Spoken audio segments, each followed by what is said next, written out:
Pemirsa Metro TV Lampung, Anda masih bersama kami dalam Bedah Tajuk Lampung Pos dan masih bersama dengan Bang Mustaan. Oke, Bang Aan. Jadi dari pusat pun sekarang sudah tegas mau membasmi mafia tanah ini. Karena memang banyak aset-aset negara atau aset-aset pemerintah itu menjadi korban juga gitu ya, kerugian. Nah, seperti itu. Jadi apa yang sudah dilakukan sebenarnya upaya-upaya untuk hal ini, Bang Aan? Iya.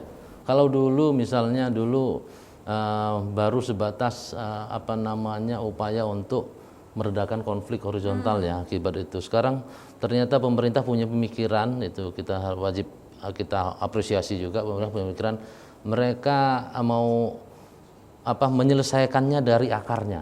Nah, ternyata akarnya ini adalah mafia tanah. Benar, mafia tanah sekarang semua institusi yang berkaitan dan itu bekerja sama untuk membasmi itu ya. Misalnya kejaksaan siap kalau ada ada masyarakat yang dirugikan dari kasus mafia tanah, dia bisa langsung mengadu ke jaksa bisa langsung mengusut. Kemudian juga di BPN juga sekarang hal tidak mungkin lah, hal yang mustahil lah kalau memang sebenarnya mafia tanah itu bisa bermain karena semua menggunakan digital. Ada mapku gitu, tanahku gitu di BPN, aplikasi yang bisa kita berdiri di lokasi tanah itu pun kita menghidupkan aplikasi itu langsung ketahuan batas mana tanah yang kita punya gitu. Kita pasang GPS di situ, hidupkan lokasi, langsung tergambar ini yang lokasi milik itu yang sedang diupayakan atau itu sebenarnya sudah ada. Sudah ada. Makanya hal mustahil yang bisa dilakukan. Cuman ternyata ya namanya kejahatan pasti selalu mengikuti teknologi yang untuk mereka mencari celah untuk itu. Dan ternyata memang masih ada gitu. Mungkin tinggalan lama atau hal baru. Di Bandar Lampung salah satunya adalah aset Pemprov. Ya. Satu di Sabah Balau, satu di Sukarame. Sampai sekarang itu udah jadi klaim masyarakat bahwa bagaimana nih tanah kami. Nah, yang kedua yang paling miris adalah yang di Sabah Balau itu adalah agrowisata PKK Pak yang sudah dikelola oleh pemerintah. Ternyata masih ada yang mengklaim bahwa itu tanah milik mereka gitu. Nah, dari mana ini sebenarnya gitu kan? Nah, apakah mereka bisa menunjukkan sertifikat bahwa itu kepemilikan mereka? Kalau mereka bisa menunjukkan sertifikat, artinya memang ini sudah ada permainan antara dan pemerintah juga tidak boleh lalai gitu. Mereka lalai, banyak aset tanah mereka ternyata hanya 30% yang sudah disertifikat. Iya, jadi sebenarnya itu dari mana masyarakat punya sertifikat kalau nggak tidak ada mafia tanah. Betul. Itulah akarnya seperti itu kan ya Bang Aan. Nah, jadi ini kan secara nasional saya tadi 100 lebih gitu 125. Yang 125 itu yang diberhentikan, ada yang sanksi berat, sanksi ringan dan sebagainya.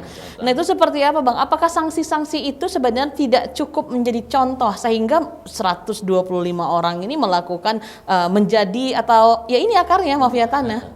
Mereka terlalu ringankah sanksi ini Bang? Mereka menjadi anggota mafia tanah itu ya, terkait dengan mafia tanah itu. Artinya memang ya itu secara khusus mungkin karena dulu masih serba konvensional, serba manual gitu, mungkin tidak bisa memastikan, bahkan patok itu pun bergeser. Kita bayangkan artinya kawasan di beberapa tempat di kawasan register atau taman hutan, taman nasional itu ada patok bergeser pun orang nggak tahu, pemerintah pun nggak tahu gitu. Nah, ini kan artinya memang benar-benar dibuat mereka secara manual pada saat itu, patok-patok atau batas-batas tanah. Nah, sekarang sudah ada peta digital itu, mestinya tahu, mestinya bisa. Seberapa sih yang taman nasional itu? Nah, itu menyangkut dengan hal besar ya, apalagi yang kecil-kecil punya masyarakat, tanah masyarakat. Tanah yang sudah misalnya karena mungkin kesibukan pemiliknya di kota, ada beberapa dia memiliki aset tanah di desa sampai tidak terpantau kondisi tanah itu, atau mungkin diberikannya hak garap ke seseorang di desa yang dipercayai. Tapi pada akhirnya karena memang mungkin orang yang diberi hak garap sudah meninggal, diturunkannya ke anaknya atau ke kerabatnya tidak tahu bahwa itu tanah orang gitu. Nah akhirnya banyak seperti itu gitu. Oke, itu akhirnya menjadi konflik ya. Akhirnya dimanfaatkan oleh mafia tanah. Oh ya udah kita buat aja. Oke, saya buatkan ini, saya bantu ini. Benar. Dan mafia tanah itu berjenjang ya. Karena urusan tanah ini bisa jadi mulai dari RT. Karena dia yang menguasai tetua-tetua desa di mana batasnya. Lurah, camat, notaris, sampai ke orang-orang di Badan Pertahanan Nasional. Oke. Nah, bahkan sudah ada juga kasus yang menimpa selebriti kita juga ya, Bang ya. Benar. Itu ada juga di Belah Tajuk ini dipaparkan. Bukan selebriti malah. Dia mantan Menteri ATR, ibunya. Oke. Bapak Dino Patijalal ya. Ibunya itu sampai berkonflik hilang tanah gara-gara mafia tanah. Oke, nah jadi ini ada kerjasama antara dari pihak mungkin RT, dari desa ya, pemerintah desa dengan para notaris juga. Nah, lalu Bang, solusinya seperti apa agar tidak bermunculan lagi, tidak ada lagi 125 ini Bang menjadi mafia tanah? Iya, jadi solusinya adalah semua dimulai dari fakta integritas ya. Mereka harus menjalankan fakta integritas bahwa mereka benar-benar menjalankan fungsinya terkait dengan tanah milik masyarakat ya. Karena urusan tanah ini kata orang tanah ini bisa menimbulkan bisa mempertaruhkan nyawa untuk masalah tanah ini. Bahkan ada anekdot bahwa Pangeran Diponegoro itu tersinggung dengan Belanda.